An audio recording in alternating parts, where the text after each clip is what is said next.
Hello guys, ഞാനീ പോകുന്ന പട്ടാമ്പിയിലേക്കാണ് കേട്ടോ. പാതി വഴിക്ക് വെച്ച് നമ്മൾ ചിദംബരത്തെ എവിടെയെങ്കിലും പാർക്ക് ചെയ്യും. കാരണം മറ്റൊന്നുമല്ല, നമ്മുടെ ചിദംബരത്തിന് പട്ടാമ്പിക്ക് പോകാൻ കുറച്ച് പേടിയാണ്. പേടിയുള്ളവരെ കൊണ്ടുപോകരുതെന്നാണല്ലോ. ചിദംബരത്തിൻ്റെ പേടി കുറേശ്ശെ മാറ്റിയെടുക്കണം. നമ്മളീ വന്നിട്ടുള്ളത് പട്ടാമ്പിയിലെ ഗരുഡ മാളിലേക്കാണ്. ഗരുഡ മാളിലാണ് നമ്മുടെ നെസ്റ്റോ ഉള്ളത്, ചിക്കിങ് ഉള്ളത്, മോളില് മാജിക് ഫ്രെയിംസ് എന്ന തിയേറ്റർ ഉള്ളത്. അങ്ങനെ കുറേ ഷോപ്പൊക്കെ ഇപ്പം ആയി. നെസ്റ്റോയില് ക്രിസ്മസ് ആയിട്ട് ഒരുപാട് സാധനങ്ങൾ വന്നിട്ടുണ്ട്. പക്ഷേ കഴിഞ്ഞ പ്രാവശ്യം ഞങ്ങൾ വന്നപ്പോൾ അത്രയും സാധനങ്ങൾ ഇത്തവണ ഉണ്ടായിരുന്നില്ല. ക്രിസ്മസ് അപ്പൂപ്പനും പിന്നെ സ്റ്റാർസും ഒക്കെ കുറഞ്ഞിരിക്കുക. പിന്നെ ഒരുപാട് ഉള്ളോട്ടൊന്നും പോയില്ല കേട്ടോ. നമ്മൾ ഈ എൻട്രൻസ് ഏരിയയിലുള്ള കുറച്ച് സാധനങ്ങളൊക്കെ നോക്കുക എന്ന് പറഞ്ഞാൽ നോക്കുക മാത്രം കേട്ടോ, ജസ്റ്റ് ഈ വീഡിയോ എടുക്കാൻ മാത്രമായിട്ട്. അപ്പോൾ പിന്നെ എന്തിനാ ഇങ്ങോട്ട് വന്നതെന്നല്ലേ, ഈ നെസ്റ്റോൻ്റെ തൊട്ട് മുകളിലായിട്ട് ഒരു ഹെയർ സ്റ്റുഡിയോ ഉണ്ട്. അവിടേക്ക് നമ്മൾ പ്രൊമോഷന് വേണ്ടി പോവുകയാണ്. അപ്പോൾ ഇന്ന് വരട്ടെ എന്ന് വിളിച്ചു ചോദിച്ചപ്പോൾ ഇന്ന് വന്നോളം പറഞ്ഞു. അങ്ങനെയാണ് ഇന്ന് പോകുന്നത്. ഞാൻ ഹെയർ ട്രീറ്റ്മെൻറ്റ് ചെയ്യുന്നതിൻ്റെ കംപ്ലീറ്റ് വീഡിയോ ഇതിലിട്ടിട്ടുണ്ട്. നിങ്ങൾക്ക് ബോറടിക്കുമെന്നൊന്നും എനിക്കറിയില്ല, പക്ഷേ കാണാനുള്ള ക്ഷമ നിങ്ങൾക്കുണ്ടെങ്കിൽ കാണും. സംഭവം ഹെയർ ട്രീറ്റ്മെൻറ്റ് കെരാട്ടിൻ എന്നൊക്കെ പറഞ്ഞപ്പോൾ ഞാൻ ഭയങ്കര പൊലിവായിട്ടാണോ പോയത്. പക്ഷേ ഇങ്ങനത്തെ കാര്യങ്ങൾക്ക് ഇരിക്കാം ഭയങ്കര ക്ഷമ വേണം. മണിക്കൂറോളം ഇങ്ങനെ ഇരിക്കണം. അതാണ് ഏറ്റവും ബോറിംഗ് ആയിട്ടുള്ള കാര്യം. അതിന് ഫ്രണ്ടിലായിട്ട് ഈ ക്രിസ്മസ് ട്രീയിൽ നന്നായിട്ട് അലങ്കരിച്ചിട്ട് വെച്ചിട്ടുണ്ടായിരുന്നു. അത് കണ്ടപ്പോൾ കുറച്ച് വീഡിയോ അടഞ്ഞെടുക്കുമെന്ന് വിചാരിച്ചു.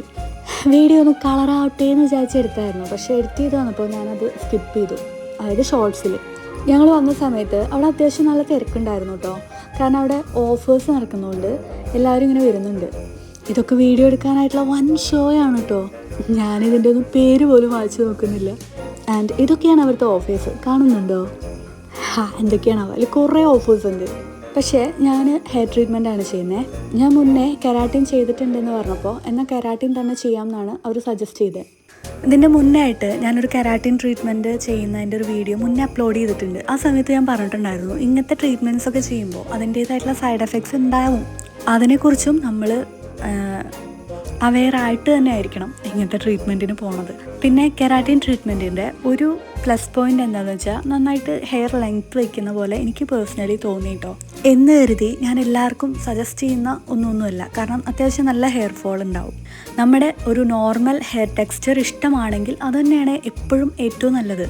പക്ഷേ അതിഷ്ടമല്ലെങ്കിൽ, ലൈക്ക് ഇപ്പോൾ ഭയങ്കര ഫ്രിസി ആയിട്ടുള്ള ഹെയറാണ്, ഭയങ്കര കെട്ടുകൊടുങ്ങുന്നതാണ്, ഒട്ടും സ്മൂത്തി ഷൈനി അല്ലാത്തൊരു ഹെയറാണ് വെച്ചെങ്കിൽ ട്രീറ്റ്മെൻറ്റ് ചെയ്യുന്നത് നല്ലതാണ്.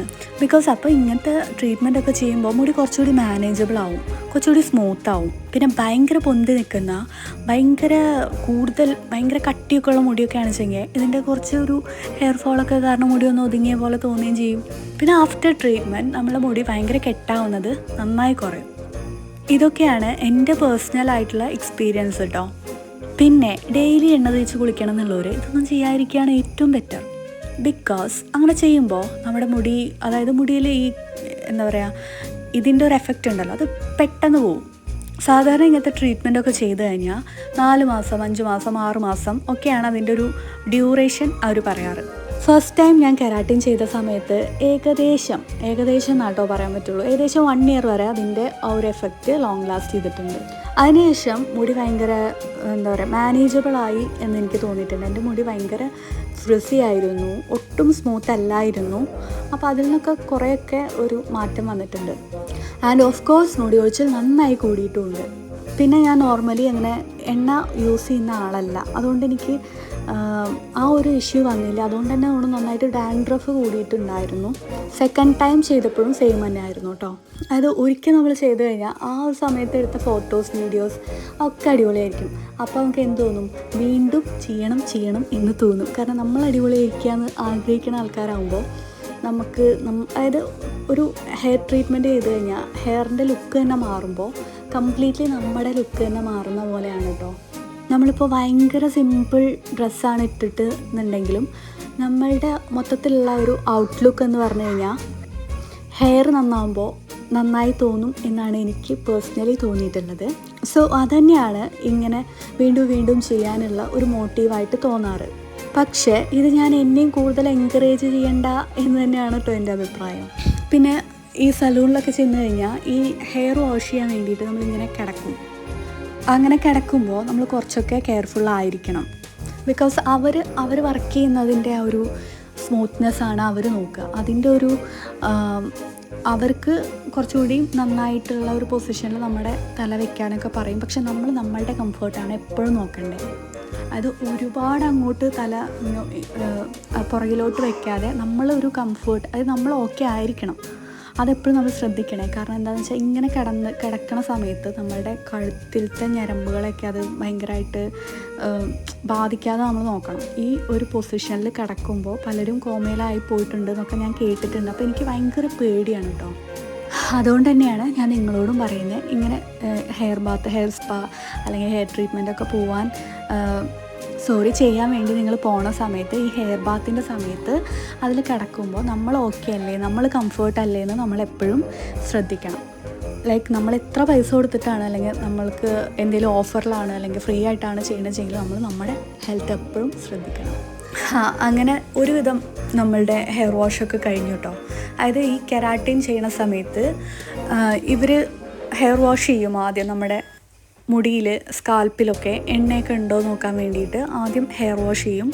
അത് കഴിഞ്ഞിട്ട് ഇതിൻ്റെ എന്തൊരു ക്രീം, കെരാട്ടിൻ ക്രീമാണെന്ന് തോന്നുന്നു, അത് അപ്ലൈ ചെയ്തിട്ട് ഒരു 5 മിനിറ്റ് വെയിറ്റ് ചെയ്യാൻ പറയും. അത് കഴിഞ്ഞിട്ട് അവർ വീണ്ടും വന്നിട്ട് ഹെയർ വാഷ് ചെയ്യും. അത് കഴിഞ്ഞിട്ട് വീണ്ടും ഈ ക്രീം അപ്ലൈ ചെയ്യും. അത് കഴിഞ്ഞിട്ട് വീണ്ടും 5 മിനിറ്റ് വെയിറ്റ് ചെയ്തതിന് ശേഷമാണ് വീണ്ടും ഹെയർ വാഷ് ചെയ്യുന്നത്. അപ്പോൾ നമുക്ക് അത്യാവശ്യം കുറച്ച് നേരമൊക്കെ അവിടെ കിടക്കേണ്ടി വരും. സോ എപ്പോഴും ആ ഹെയർ ബാത്ത് ടബിൽ നമ്മൾ കിടക്കുന്ന സമയത്ത് നമ്മളുടെ നെക്ക് പോർഷൻ നമ്മൾ ഓക്കെ ആവണ തരത്തിൽ നമ്മളെപ്പോഴും കീപ്പ് ചെയ്യണം. അത് ഞാൻ തരുന്ന ഒരു ഒരു സജഷനാണ് കേട്ടോ. ആ ഒരു സ്റ്റെപ്പ് കഴിഞ്ഞതിന് ശേഷം നമ്മുടെ ഹെയർ അവർ നന്നായിട്ട് ഉണക്കി തരും. ഇപ്പം തന്നെ കുറേ നേരം ഇരുന്നപ്പോൾ എനിക്ക് പ്രാന്ത് വരാൻ തുടങ്ങി കേട്ടോ. ഈ ചോടാനൊക്കെ തോന്നി. പക്ഷെ പറഞ്ഞിട്ടേ കാര്യമില്ല, ഭയങ്കര പൊലിവായിട്ട് വന്നതാണ് ഹെയർ ട്രീറ്റ്മെൻറ്റ് ചെയ്യാനായിട്ട്. എന്നാലും ഇത് എത്രയും വേഗം ചെയ്ത് തീർന്നിരുന്നെങ്കിൽ എന്നൊരു തോന്നൽ എപ്പോഴും മനസ്സിലുണ്ടായിരുന്നു കേട്ടോ. ബിക്കോസ് എനിക്കിങ്ങനെ അടങ്ങി ഒതുങ്ങി ഇരിക്കൽ അത്ര ഇഷ്ടമുള്ള കാര്യമൊന്നുമല്ല. ഫോണൊക്കെ കയ്യിലുണ്ടെങ്കിൽ ഓക്കെ, പക്ഷെ എൻ്റെ കയ്യിൽ ഫോൺ ഉണ്ടായിരുന്നില്ല, കൊണ്ടുവരുന്നില്ല എന്നല്ല, ബാഗിലായിരുന്നു, ഞാൻ അങ്ങനെ എടുത്തില്ല. ആൻഡ് നമ്മൾ ഹെയർ ഡ്രയർ കൊണ്ട് ഇങ്ങനെ ബ്ലോ ഡ്രൈ ചെയ്യുന്ന സമയത്ത് ചിലപ്പോൾ നല്ല ഓവർ ഹീറ്റ് ആവാൻ സാധ്യതയുണ്ട്. അപ്പോൾ നമുക്ക് ചൂടുണ്ടെങ്കിലും അവരുടെ അടുത്ത് നമുക്ക് തുറന്നു പറയണം കേട്ടോ, ചൂടുണ്ട് എന്ന് പറയണം. അപ്പോഴാണ് അവർക്ക് മനസ്സിലാവുള്ളൂ. ചൂടുണ്ടെങ്കിൽ പിന്നെ ചൂടുണ്ട് എന്ന് പറയണ്ടേ എന്ന് ചിന്തിക്കരുത്. അതായത് ഫസ്റ്റ് ടൈം ചെയ്യുന്ന സമയത്ത് എനിക്കിതൊക്കെ പറയാൻ പേടിയായിരുന്നു. അതുകൊണ്ടാണ് ഞാൻ പറയുന്നത്, അങ്ങനെ മടിച്ചിരിക്കേണ്ട ആവശ്യമൊന്നുമില്ല, നമുക്ക് പറയാം. പിന്നെ ഫസ്റ്റ് ടൈം ഹെയർ ട്രീറ്റ്മെൻറ്റ് ചെയ്യാൻ പോയപ്പോൾ ഉള്ള അത്ര എക്സൈറ്റ്മെൻ്റ് ഒന്നും ഇപ്രാവശ്യം ഇല്ല കേട്ടോ. ബിക്കോസ് ആദ്യത്തെ പ്രാവശ്യം ചെയ്യുമ്പോൾ നമ്മളുടെ ആ ഒരു കംപ്ലീറ്റ് ലുക്ക് തന്നെ മാറുന്ന എങ്ങനെയായിരിക്കും എന്ന് അറിയാനുള്ള ഭയങ്കര ഒരു ആഗ്രഹം ഉണ്ടായിരുന്നു കേട്ടോ. പിന്നെ ഈ ബ്ലോ ഡ്രൈ ചെയ്യുമ്പോൾ തന്നെ കുറേയൊക്കെ ഒരു സ്ട്രൈറ്റ് ടെക്സ്ചർ നമ്മുടെ ഹെയറിന് വരും. അപ്പോൾ അത് കാണുമ്പോൾ തന്നെ എനിക്ക് ഭയങ്കര സന്തോഷമായിരുന്നു കേട്ടോ. അന്ന് ആദ്യമായിട്ട് ഹെയർ ട്രീറ്റ്മെൻറ്റ് ചെയ്തത് നാച്ചുറൽസിൽ നിന്നാണ്. അത് പെരിന്തൽമണ്ണയായിരുന്നു. അന്ന് ഇതുപോലെ ഒരു ഓഫറിൽ തന്നെയാണ് ചെയ്തത്. അന്ന് ഞാനും കുഞ്ഞാവയും ചെയ്തിട്ടുണ്ടായിരുന്നു. അന്നത്തെ ഓഫർ റേറ്റ് 4000 രൂപയായിരുന്നു കേട്ടോ. പിന്നെ രണ്ടാമത് ചെയ്തത് ലിവിൻസ് മേക്ക് ഓവർ എന്ന് പറയുന്ന ഒരു സ്റ്റുഡിയോ എന്നാണ്, തൃശ്ശൂരിൽ നിന്ന്. അപ്പോഴും എനിക്ക് എക്സൈറ്റ്മെൻറ്റ് ഉണ്ടായിരുന്നു. കാരണം കുറേയൊക്കെ എൻ്റെ മുടി ഇങ്ങനെ കേളി ടെക്സ്ചർ ആയി വരുന്നുണ്ടായിരുന്നു, ഫ്രിസി ഹെയർ ആയി വരുന്നുണ്ടായിരുന്നു. അപ്പോൾ ഒരു പഴയതുപോലെ തന്നെ ആയാൽ കൊള്ളാമെന്ന് തോന്നിയിട്ട് ചെയ്തായിരുന്നു കേട്ടോ. ആൻഡ് ഓൾസോ എനിക്ക് അന്ന് ഭയങ്കര പേടിയുണ്ടായിരുന്നു. കാരണം എന്താണെന്ന് വെച്ചാൽ ഓഫറിൽ ചെയ്യുമ്പോൾ ലോക്കൽ പ്രൊഡക്ട്സ് വെച്ചിട്ടായിരിക്കുമോ ചെയ്യുക, അങ്ങനെയുള്ള ഒരു ടെൻഷൻ ഉണ്ടായിരുന്നു അന്ന്. അതുകൊണ്ട് തന്നെ അവരുടെ അടുത്ത് ഞാൻ പോകുന്നതിന് മുന്നേ ആയിട്ട് തന്നെ ഏത് പ്രൊഡക്റ്റാണ് യൂസ് ചെയ്യാനൊക്കെ ചോദിച്ചിട്ടുണ്ടായിരുന്നു. അപ്പോൾ അവരതിൻ്റെ ഡീറ്റെയിൽസൊക്കെ അയച്ചു തന്നിരുന്നു. നാച്ചുറലായിട്ടുള്ള ഒരു കെരാട്ടിനാണ് അന്ന് ചെയ്തത്. അതുകൊണ്ട് തന്നെ അത് ഒരുപാട് ലോങ് ലാസ്റ്റ് ചെയ്തു എന്ന് എനിക്ക് പറയാൻ വയ്യ കേട്ടോ. കാരണം കുറച്ചായപ്പോൾ തന്നെ, അതായത് ഓരോ വാഷ് കഴിയുമ്പോഴത്തേനും അതിൻ്റെ ഒരു ആ ഒരു കെരാട്ടിൻ എഫക്റ്റ് ഉണ്ടല്ലോ, അത് പോയിക്കൊണ്ടിരുന്നായിരുന്നു. ഇത് എങ്ങനെ ആവുമെന്ന് എനിക്കറിയില്ല, പക്ഷെ എന്നാലും എനിക്ക് ടെൻഷനുണ്ട്. ബിക്കോസ് ഞാനങ്ങനെ യൂസ് ചെയ്യുന്ന പ്രോഡക്ട്സിനെ കുറിച്ചിട്ടൊന്നും വലിയ കാര്യമായിട്ട് അവരുടെ അടുത്ത് ചോദിച്ചില്ല. കാരണം ഞാൻ പ്രൊമോഷൻ്റെ ഇതിനാണല്ലോ പോകുന്നത്. സോ ഞാൻ അത് ചോദിക്കേണ്ട തന്നെയായിരുന്നു. അത് എൻ്റെ മിസ്റ്റേക്കാണ്, പക്ഷെ ചോദിച്ചില്ല. അതുകൊണ്ട് എനിക്ക് ചെയ്യുന്ന സമയത്ത് കുറച്ച് പേടിയുണ്ടായിരുന്നു. ചെയ്യുന്ന സമയത്തും അല്ല, ചെയ്തിറങ്ങി പിന്നെ വീട്ടിൽ വന്നിട്ടാണ് എനിക്ക് സത്യമായിട്ടും പേടിയായത്. സോ അടുത്തൊരു ടിപ്പും കൂടി കിട്ടിയില്ല. നമ്മളിങ്ങനെ എന്തെങ്കിലും ഹെയർ ട്രീറ്റ്മെൻറ്റ് ചെയ്യാൻ പോവുകയാണെങ്കിൽ നമ്മൾക്ക് ഏത് ട്രീറ്റ്മെൻറ്റാണ് വേണ്ടതെന്ന് നമ്മൾ പറയല്ല. ഒരു നല്ലൊരു സ്റ്റുഡിയോ അല്ലെങ്കിൽ സലൂണാണെന്ന് വെച്ച് കഴിഞ്ഞാൽ അവർ നമ്മളുടെ മുടി കണ്ടിട്ട് അതിനെ എക്സാമിൻ ചെയ്യുക, അങ്ങനെ ഒന്ന് ചെയ്ത് നോക്കിയിട്ട് സജസ്റ്റ് ചെയ്യും അവർ. അതല്ല നമുക്ക് അതായത് നമുക്കൊരു സ്ട്രൈറ്റൻ ലുക്കാണ് വേണ്ടത്, അപ്പോൾ സ്മൂത്തനിങ് ഉണ്ട്, കരാറ്റിൻ ഉണ്ട്, അങ്ങനത്തെ ട്രീറ്റ്മെൻറ്റുകളുണ്ട്. പിന്നെ നാനോപ്ലാസ്റ്റി, ബോട്ടോക്സ്, അങ്ങനത്തെ സംഭവങ്ങളുണ്ട്. അപ്പോൾ നമ്മൾക്ക് നമ്മളുടെ ലുക്ക് എങ്ങനെ മാറണമെന്നാണ് ആഗ്രഹിച്ചെങ്കിൽ അതിനനുസരിച്ചിട്ട് ട്രീറ്റ്മെൻറ്റ് മാറ്റാൻ പറ്റും. അതിൻ്റെ ഒപ്പം തന്നെ നമ്മൾ അവരുടെ അടുത്ത് ചോദിച്ച് മനസ്സിലാക്കേണ്ട ഒരു കാര്യമാണ് എന്ത് പ്രൊഡക്റ്റാണ്, ആ പ്രൊഡക്റ്റിൽ എന്തൊക്കെ കണ്ടൻറ്റ് ഉണ്ട്. അതായത് ഫോസ്ഫേറ്റ് ഫ്രീ, സൾഫേറ്റ് ഫ്രീ ആയിട്ടുള്ള പ്രൊഡക്ട്സ് യൂസ് ചെയ്യുകയാണ് കൂടുതൽ നമ്മളുടെ ഹെയറിനൊക്കെ നല്ലത്. കുറച്ചുകൂടി നാച്ചുറൽ എഫക്റ്റുള്ള കെമിക്കൽസ് ആവുമ്പോൾ അത്രയ്ക്ക് അങ്ങോട്ട് എന്താ പറയുക, അതിൻ്റെ ഒരു പാർശ്വഫലങ്ങൾ ഉണ്ടാവില്ല. പിന്നെ നമ്മൾ ഹെയർ ട്രീറ്റ്മെൻറ്റിനൊക്കെ പോവുകയാണെങ്കിൽ മുൻകൂട്ടി അവരെ വിളിച്ച് അപ്പോയിൻമെൻറ്റ് എടുത്തിട്ട് വേണം പോകാൻ. കാരണം എന്താണെന്ന് വെച്ചാൽ ഇങ്ങനെ ഓഫേഴ്സൊക്കെ നടക്കുന്ന സമയമാണെങ്കിൽ, ഇനി അല്ല നല്ല തിരക്കുള്ള സലൂണുകളാണെങ്കിലും അവിടെ തിരക്ക് ഉണ്ടാവും നമ്മൾ എക്സ്പെക്റ്റ് ചെയ്തുകൊണ്ട് നമ്മൾ മുന്നേ അവരെ വിളിച്ച് നമ്മൾ ബുക്ക് ചെയ്ത് ഇന്ന സമയത്ത് വരുന്നുണ്ടെന്ന് പറഞ്ഞ് ബുക്ക് ചെയ്ത് പോവുകയാണെങ്കിൽ നമുക്ക് നമ്മളുടെ സമയം കുറച്ച് സേവ് ചെയ്യാമല്ലോ. കാരണം എന്താണെന്ന് വെച്ചാൽ ഇങ്ങനത്തെ ട്രീറ്റ്മെൻറ്റ് ചെയ്യാൻ തന്നെ ഒരുപാട് സമയം വേണം. പിന്നെ ആർക്കെങ്കിലും വേറെ ട്രീറ്റ്മെൻറ്റൊക്കെ ചെയ്ത് അത് കഴിഞ്ഞിട്ട് വേണം അവർക്ക് നമ്മളുടെ സർവീസ് അവർ തരുന്നത് വെച്ചെങ്കിൽ അപ്പോൾ വീണ്ടും സമയം പോവാണ്. എങ്ങനെയാണ് നമ്മൾ ഈ ഒരു ട്രീറ്റ്മെൻറ്റ് ചെയ്യാൻ തന്നെ ഒരു 4-5 മണിക്കൂർ നമ്മൾ കരുതിയിട്ട് വേണം പോവാൻ. സോ ഇതൊക്കെയാണ് എനിക്ക് നിങ്ങൾക്ക് തരാനുള്ള ടിപ്സ്. ഇനി നിങ്ങൾക്ക് ഇതുമായിട്ട് റിലേറ്റ് ചെയ്ത് എന്തെങ്കിലും ഡൗട്ട്സ് ഉണ്ടെങ്കിൽ നിങ്ങൾക്ക് എന്നോട് ചോദിക്കാം കേട്ടോ. എനിക്കറിയുന്ന കാര്യങ്ങളാണെങ്കിൽ ഞാൻ പറഞ്ഞുതരാം. ഇനി നമ്മുടെ ഈ ട്രീറ്റ്മെൻറ്റിനെ കുറിച്ച് പറയാം.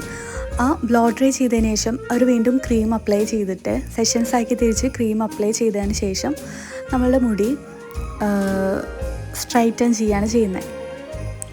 ഒരു 2-3 ആൾക്കാരൊക്കെ ഉണ്ടായിരുന്നു. പക്ഷേ അവിടെ തിരക്ക് വരുന്നതിനനുസരിച്ചിട്ട് കുറേ പേര് വേറെ കസ്റ്റമേഴ്സിനെ ഡീൽ ചെയ്യാൻ വേണ്ടി പോയി. അതുകൊണ്ടാണോ എന്നറിയില്ല, അത്യാവശ്യം നല്ല സമയം എടുത്തായിരുന്നു കേട്ടോ. പിന്നെ അവരെയും കുറ്റം പറയാൻ പറ്റില്ല. എൻ്റെ മുടി ഇപ്പോൾ അത്യാവശ്യം ലെങ്ത് ഉണ്ട്. സോ ആ മുടിയിലൊക്കെ തേച്ച് പിടിപ്പിക്കണം ഈ ക്രീമൊക്കെ. ആൻഡ് അത്രയും മുടി എന്താ പറയുക സ്ട്രൈറ്റ് ചെയ്ത് എടുക്കണം. അതൊക്കെ കുറച്ച് പണിയുള്ള പണി തന്നെയാണ്. എന്നാലും ഫസ്റ്റ് ടൈം ചെയ്യുന്നതിനെ അപേക്ഷിച്ച് ഇപ്പോൾ കുറച്ച് പണി കുറവാണെന്ന് തോന്നുന്നത്. കാരണം അത്യാവശ്യം തിക്നെസ് കുറഞ്ഞിട്ടുണ്ട്.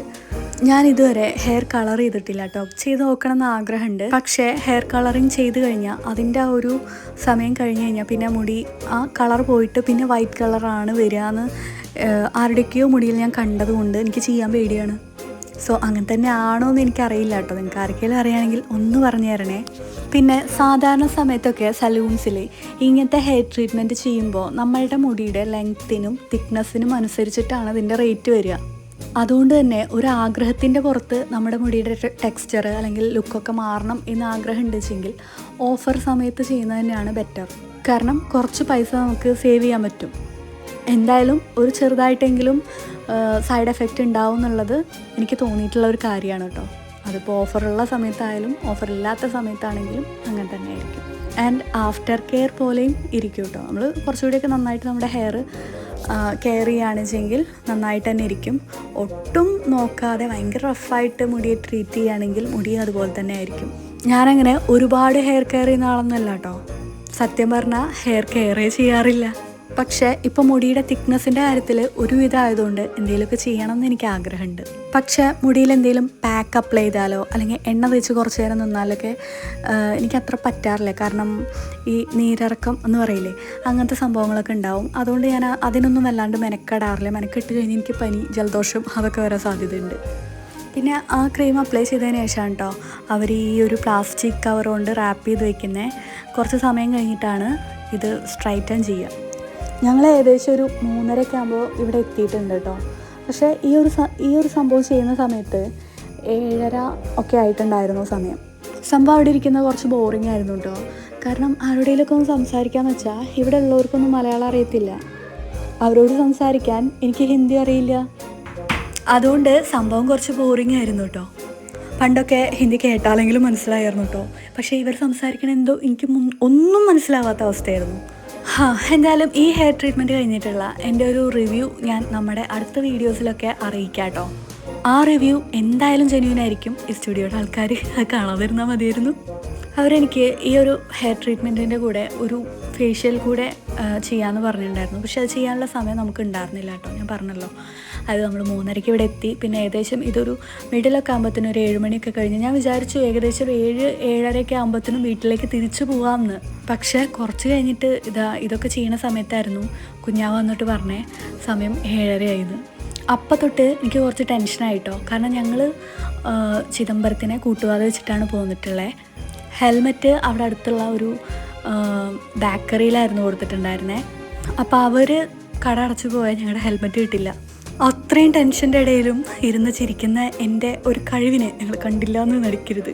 അന്വേഷിച്ചപ്പോൾ ആ ബേക്കറി 9 മണിക്ക് അടയ്ക്കുമെന്നാണ് കേട്ടത്. ഇപ്പോൾ സമയം 8:30. എന്നിട്ടും ഇതെന്താ തീരാത്ത എന്ന് ആലോചിച്ചിരിക്കുകയായിരുന്നു ഞാൻ. പാതിക്ക് നിർത്തി ഇറങ്ങി ഓടാനും പറ്റില്ലല്ലോ. സംഭവം നമ്മൾ കുറച്ച് നേരത്തെ എത്തിയിരുന്നെങ്കിൽ ഈ പ്രശ്നങ്ങളൊന്നും ഉണ്ടാവില്ലായിരുന്നു. പക്ഷേ അമ്മ രാവിലെ നെല്ലുവായ അമ്പലത്തിൽ പോയി. അമ്മ വന്നിട്ട് വരാമെന്ന് വിചാരിച്ചു. അതാണ് ഇത്രയും ലേറ്റായത്. അമ്മ വരുമ്പോഴത്തേനും ഉച്ചയായി. സംഭവം എന്തായാലും നമ്മുടെ ഹെയർ ട്രീറ്റ്മെൻറ്റ് കംപ്ലീറ്റ് ആയിട്ടുണ്ട് കേട്ടോ. ഇതാണ് നമ്മളുടെ ഫൈനൽ ലുക്ക്. മുഖത്ത് അത്യാവശ്യം ടെൻഷനുണ്ട്, ക്ഷീണമുണ്ട്. കാരണം നന്നായിട്ട് വിശക്കണുണ്ട്. ഉച്ചയ്ക്ക് പോകുന്നതാണല്ലോ. പിന്നെ ഇപ്പോൾ ഒരു 8:30 തന്നെ 8:30 ആയിട്ടുണ്ട്. അപ്പോൾ എൻ്റെ ഹെയറിൻ്റെ പുതിയ ലുക്ക് നിങ്ങൾക്ക് ഇഷ്ടപ്പെട്ടോ? എനിക്കും ഇങ്ങനെ കാണുമ്പോൾ ഇഷ്ടപ്പെട്ടു. ഇനി ഇതിനെ എങ്ങനെ ആവും, അതായത് ഹെയർ വാഷ് കഴിഞ്ഞാൽ എങ്ങനെ ആവും എന്നൊക്കെ ഞാൻ പറയാം കേട്ടോ. എന്നാലും കുറച്ചുകൂടി ഒരു സിൽക്കി എഫക്റ്റ് ആവാറുന്നു എന്നൊക്കെ എനിക്ക് തോന്നുന്നുണ്ട് കേട്ടോ, വെറുതെ ചുമ്മാ. അപ്പോൾ വീഡിയോ ഇത്ര നേരം ക്ഷമയോടുകൂടി കണ്ടിരുന്ന എല്ലാവർക്കും ഒരുപാട് നന്ദി.